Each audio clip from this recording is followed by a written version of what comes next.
Perfect. Awesome. So, with the start of this, I would like to begin with a story that is written by Rumi about just the a narrative and imagery of what mindfulness looks like. This being human is a guest house. Every morning a new arrival, a joy, a depression, a meaningness. Some momentary awareness comes as an unexpected visitor. Welcome and entertain them all, even if they're a crowd of sorrows who violently sweep your house empty of its furniture. Still, treat each guest honorably. He may be clearing you out for some new delight. The dark thought, the shame, the malice, meet them all at the door laughing and invite them in. Be grateful for whoever comes because each has been sent as a guide from beyond. So I like to start with this story. It kind of gives a representation and imagery of what mindfulness looks like. Every thought, every emotion that comes in, we're being aware with it and kind of understanding how mindfulness can really impact and affect us based on the thoughts and images that come in. So, with that, I also wanted to take a moment to talk about what mindfulness is on our next slide. And that's focusing on the self with awareness and no judgment. And with these, it kind of seems tricky of how we can implement this with youth in our schools. How do we have them sit and do this? And it's very different. It varies across different styles and techniques and skills and everything like that. And so just to name a few of our mindfulness for youth is mindful movements on our next slide. And mindful movements can be yoga, moving the body, or walking with our students to kind of help them move their body and understand how their body can feel in different movements that we do. We can also do guided imagery, and with that and guided meditation, it can be along the lines of telling a story. And with these, it can be easy to implement because we can have a story already written, or we can read a story from a storybook. And with these, it allows the student to be able to sit with a calm body, imagine these that are happening, and imagine that they're the main character of the story, which can be really relaxing at times. We also have grounding, which is becoming aware of our senses. And if we can practice this, one of my favorite ways to do it is with our five senses. So if you can look around the room and name 5 different things that you can see. So take a moment, look around, find 5 different things that you can see.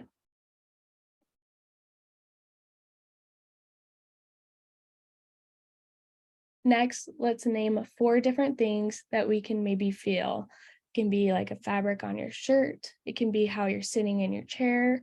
Be aware of all of the textures. Be aware of of the temperature of everything. See how it feels with your body. Next, name 3 things that you can hear. It's probably just me right now and my voice, but I'm sure you can hear some white noise or something like that is also considered to be something that we can pay attention to and focus on. Another one is our smell. That's the 2. Name 2 things that you can smell.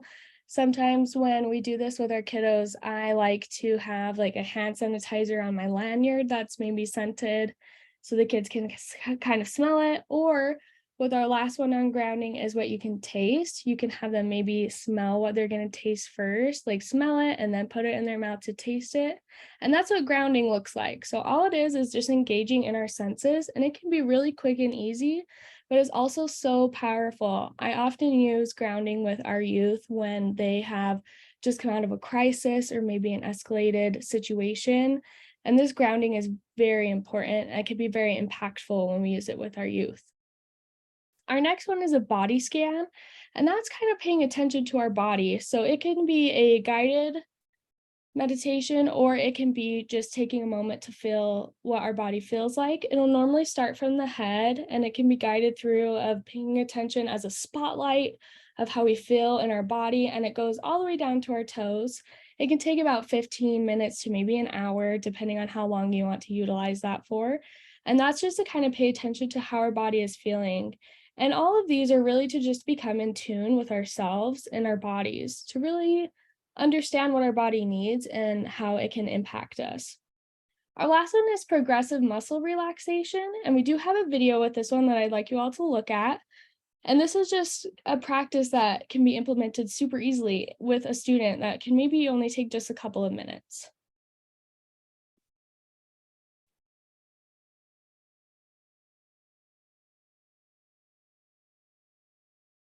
Can you guys see this? I can see it, Alyssa.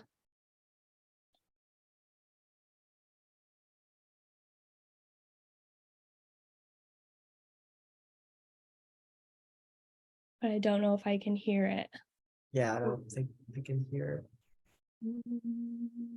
How do you share the sound?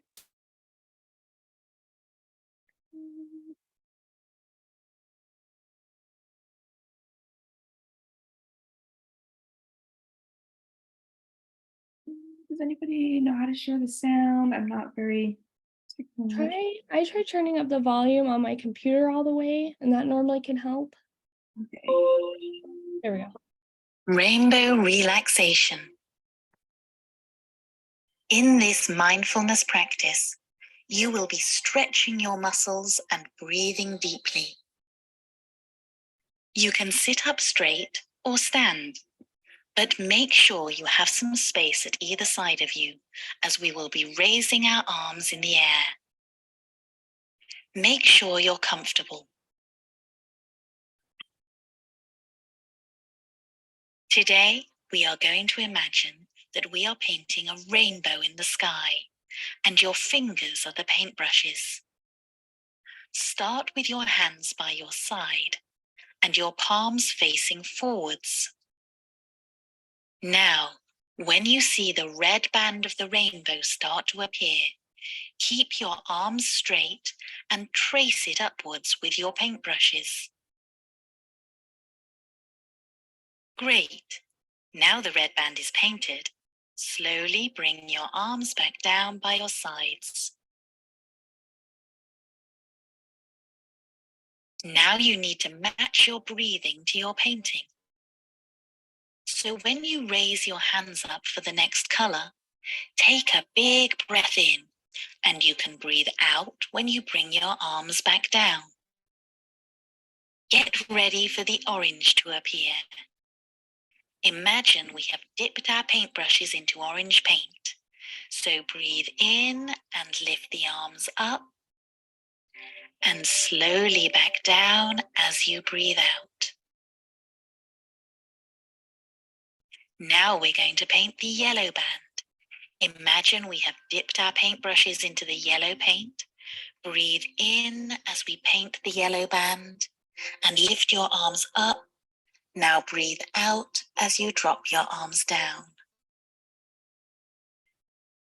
Now the green band. Breathe in as we paint the green band, arms up, and breathe out as you drop your arms down. Now the blue band. Breathe in as we paint the blue band, arms up, and breathe out as you bring your arms back down. Now the indigo band. Breathe in as we paint the indigo band, arms up, and breathe out as you bring your arms back down. And now for the final color, violet.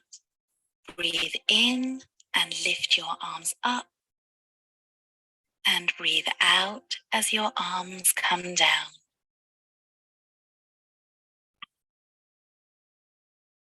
Well done. Each time you paint the rainbow, the colors are getting stronger and deeper. Your rainbow will shine around you all day and put a smile on everyone's face.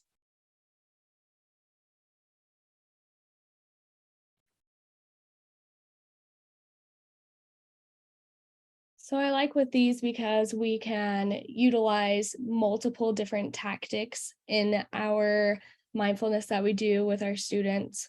They can have mindful movements, such as having their arms raised up and have their arms raised down. We can also have mindful breathing, which is breathing in with our movements, breathing out with our movements, and then as well as even guided imagery, we're imagining rainbows, and also having grounding as a color sense. And I'm not sure where Alyssa went, so I can probably share my screen.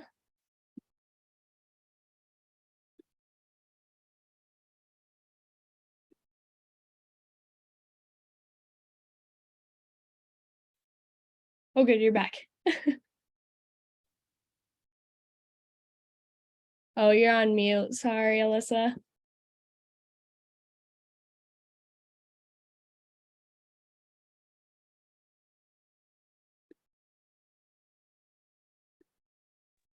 Sorry, I did not know what happened when when that video ended. Let me go back into the presentation.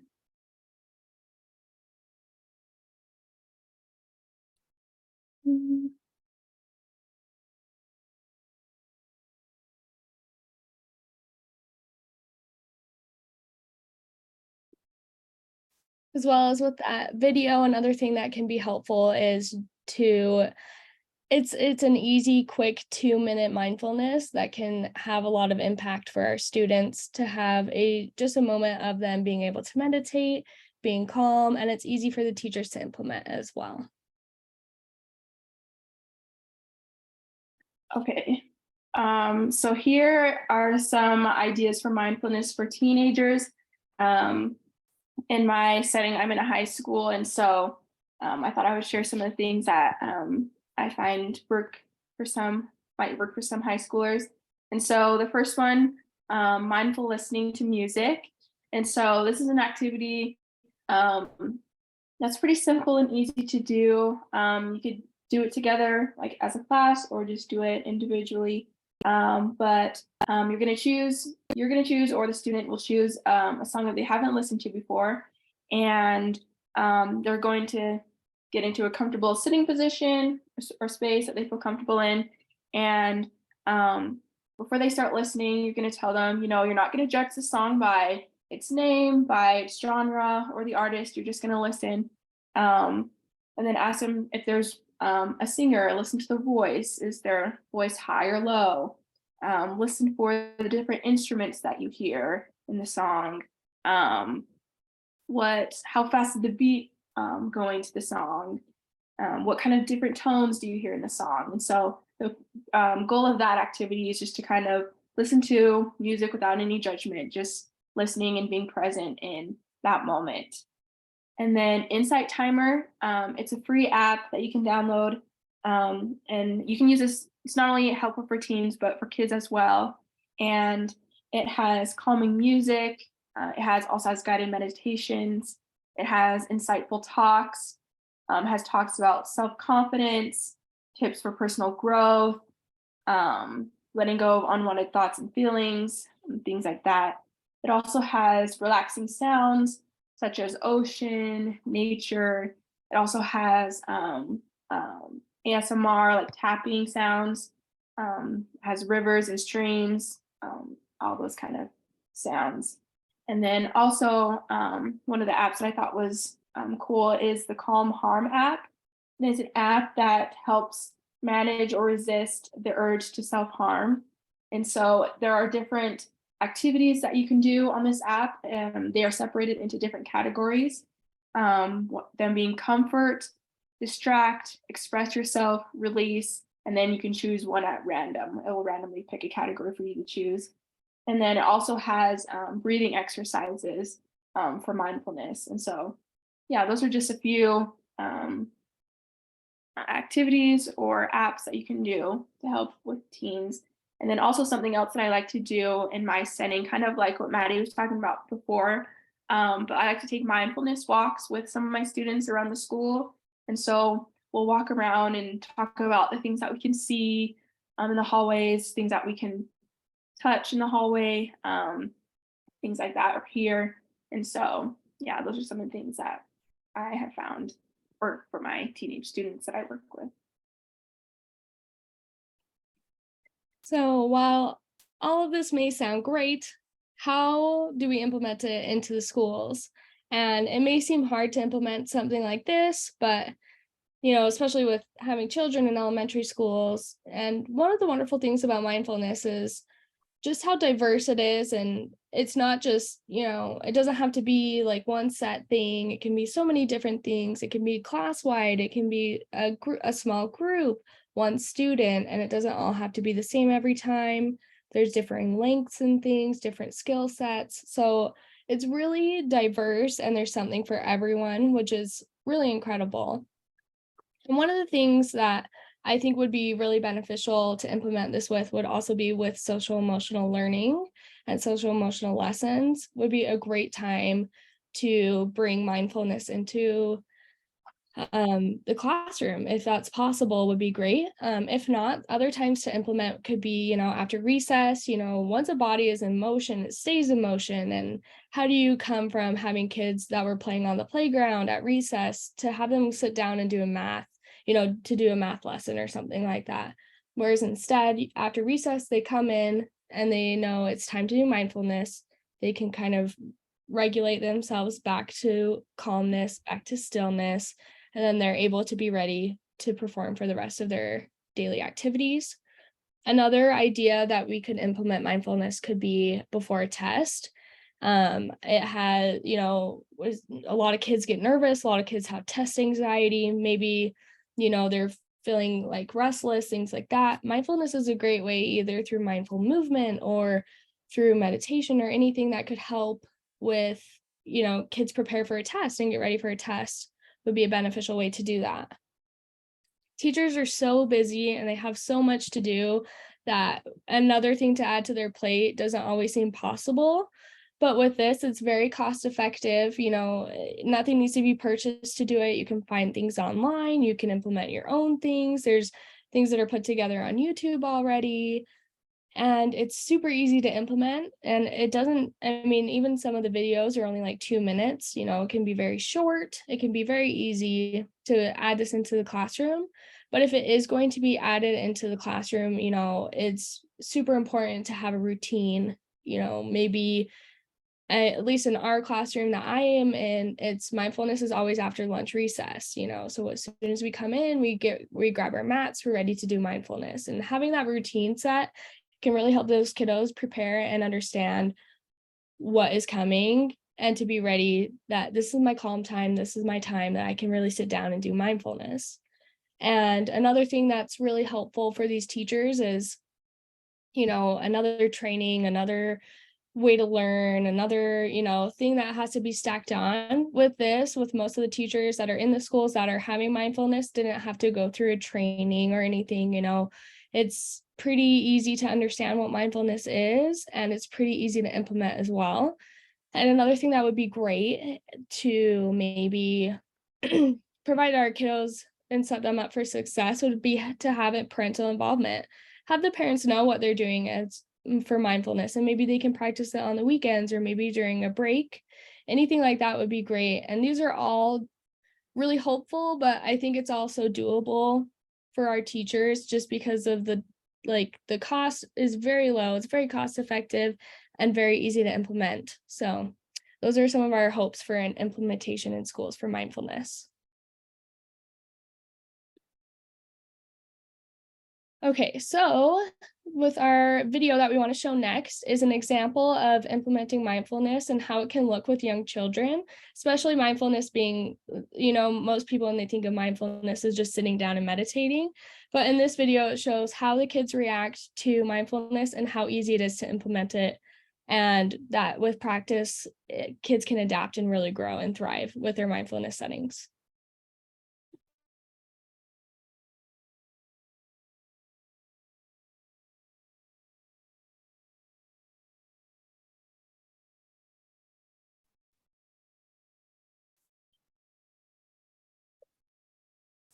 For younger kids, start with something as simple as counting breaths.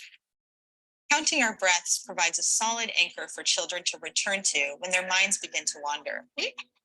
Over time, children get better at catching their attention when it begins to drift away, so that they feel confident in their ability to stay focused on purpose when they really need to. So let's put our hands like this, and then we're going to breathe in and stretch our arms out like this. And then breathe out, bring it back. Nice. Okay, now let's put our hands here on our chest, and then breathe in and breathe out. And then one last breath with our hands by our sides, sitting really still. And we're going to notice 3 breaths in our belly. So breathe in and breathe out. Nice. How do you feel after that? Winston, what did you feel? Sorry about that. Also remember that this takes practice. So be kind with yourself as you're learning. Awesome.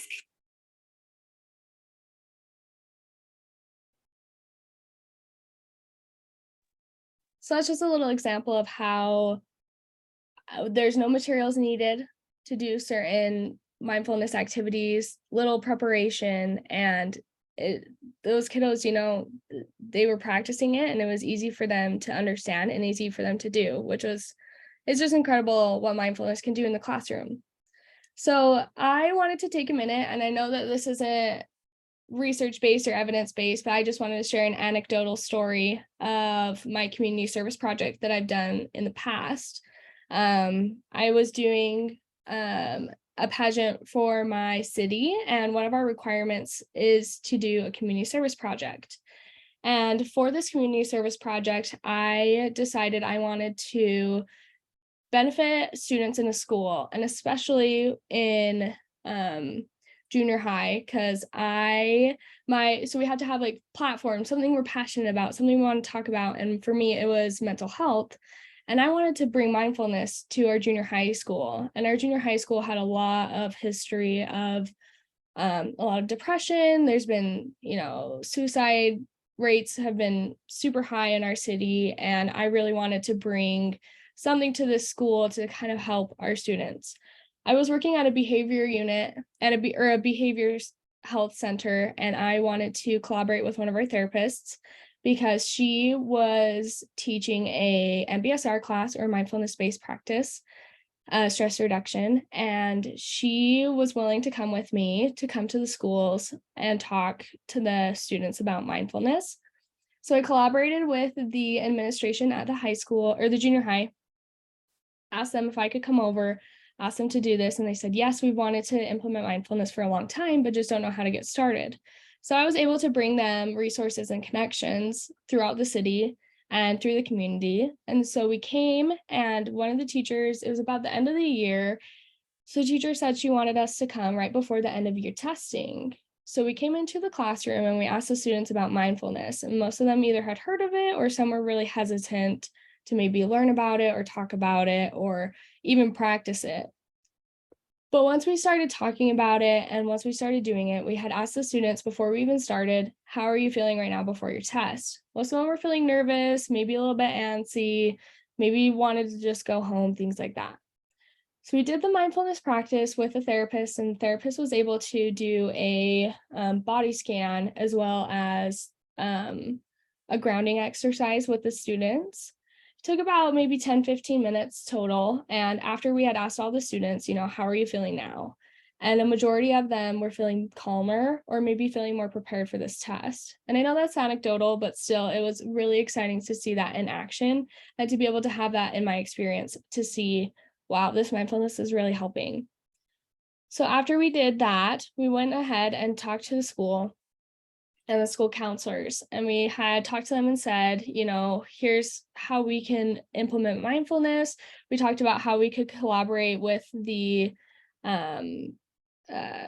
communities around us and you know, the businesses that are with us, you know, the behavioral health that we were with. The therapist wanted to come over, and we were talking about how we can bring mindfulness into schools. And that was way back in 2014 when I had done this project. And I'm now starting to realize how much we have come from no mindfulness in the schools. And now I'm working in a school and there's mindfulness already implemented in the classroom routine. And I am just passionate about being able to bring mindfulness into the classroom. So that was my community service project. It was a little bit of a segue into why I wanted to do this project and do this presentation today. And even though it is anecdotal, I have seen it work and it's incredible.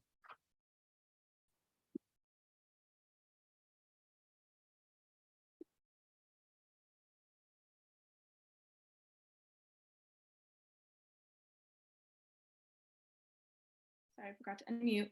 I just wanted to talk about some myths and misconceptions about mindfulness. So one of them, it's all about relaxation and emptying the mind. So the goal of mindfulness isn't to get rid of thoughts. It's almost impossible to get rid of all the thoughts that you have. And if your end goal is to get rid of your thoughts, like you might end up frustrated and wanting to quit because it's almost virtually impossible to get rid of your thoughts. But it's just about, when you have those thoughts, just passing no judgment on those thoughts. Like just notice that you have them and then keep moving forward.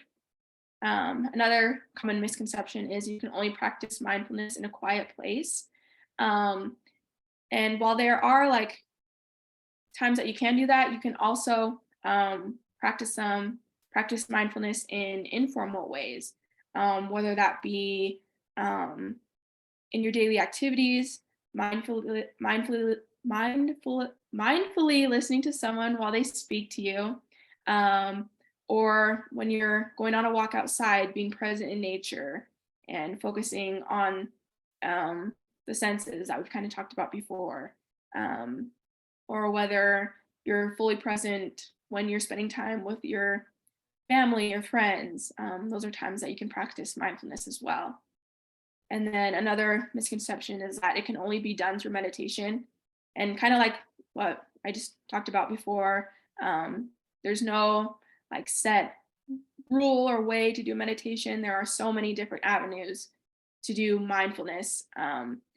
And when we have a deeper appreciation and understanding for mindfulness, it can become something that we can apply to different situations, whether that be in the schools or in our interpersonal relationships or at work even. It can be something that we can apply to different situations.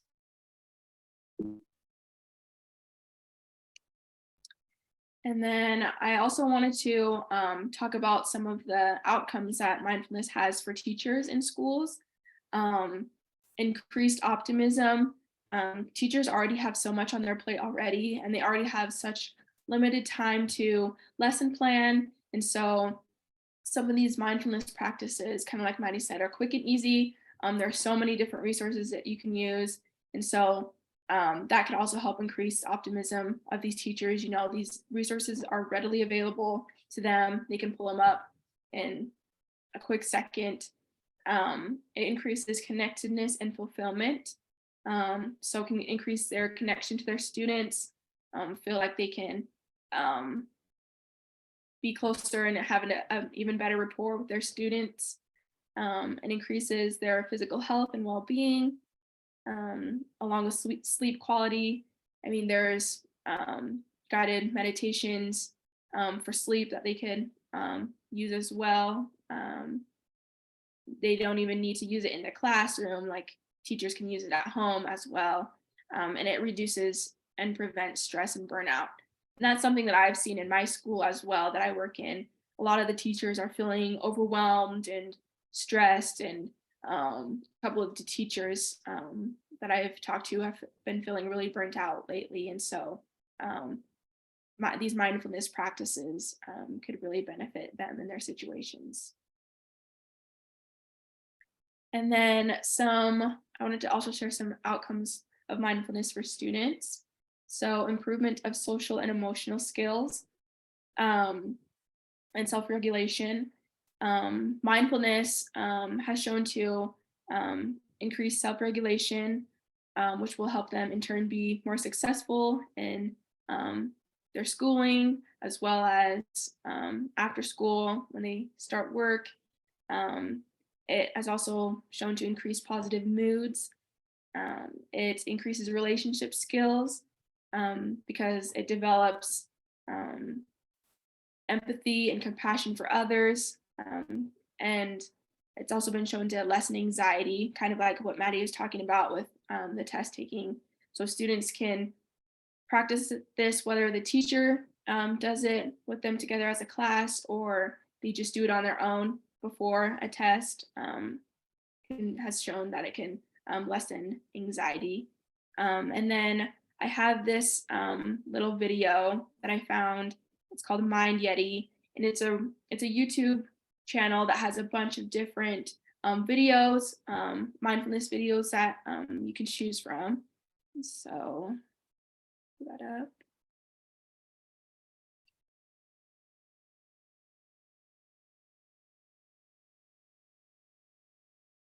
Dibujar en el mapa fue genial, porque así pudimos encontrar la casa cerca de las cosas favoritas que nos gusta hacer. Otra.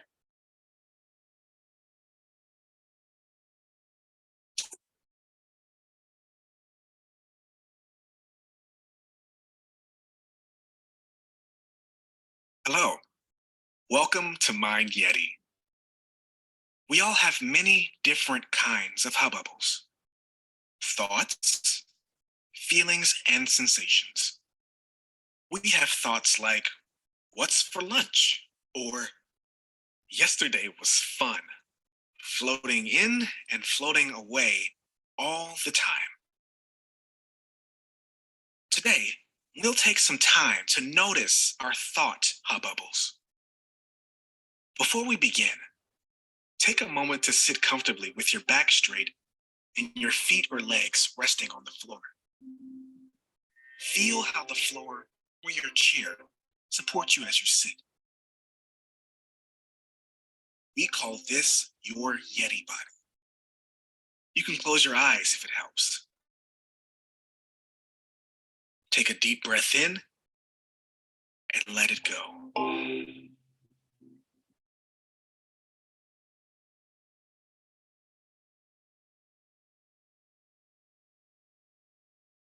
Imagine that your thoughts are like bubbles that float in and out of your mind. Let's practice noticing our thought bubbles.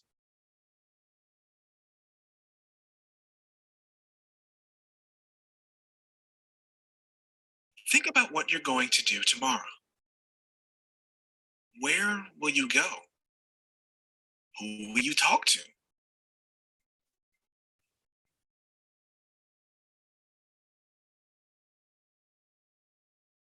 Those are all thoughts about the future. Take a slow breath and let those future thoughts float away.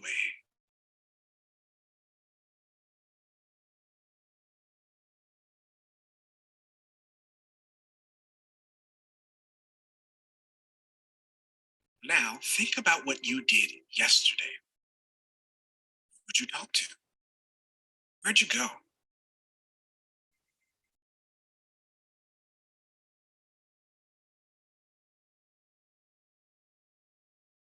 Those are all thoughts too.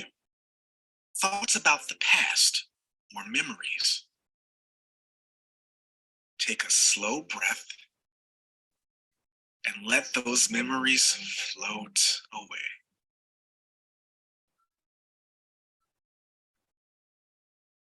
So yeah, we don't need to watch all of that. That's just something that I found that I really thought was interesting. And I just like how it kind of gives that imagery of, your thoughts are bubbles, and when they come in, you see them float there and then just watch them float away. And so, yeah.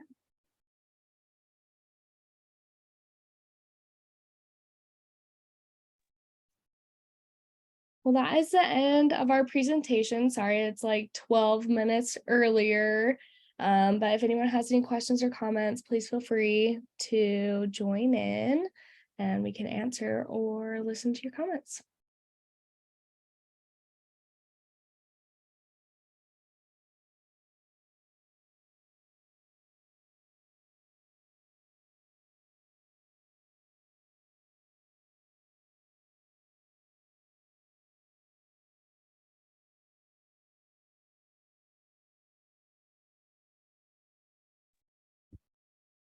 Rachel says that she loves the resources that we shared. Thank you, Rachel. I definitely understand like being someone who like if you were to be told as a teacher, hey, implement this mindfulness, how do we even start? And to be able to have such accessible free resources can be really beneficial for these teachers to be able to implement that. And again, it's all about cost, it's all about time, and we want to have it be as smooth and painless for these teachers because they do so much for our students, and anything we can do that can help their students but also help them is something that could be beneficial for everyone. It's a win-win situation.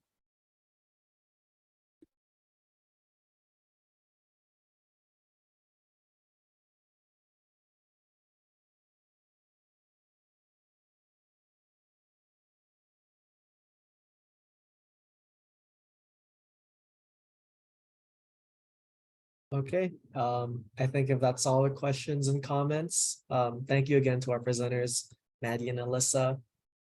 Definitely shoot them an email if you have any follow-up questions I can't think of right now, but aside from that, thank you, you two. Thank you. Yeah.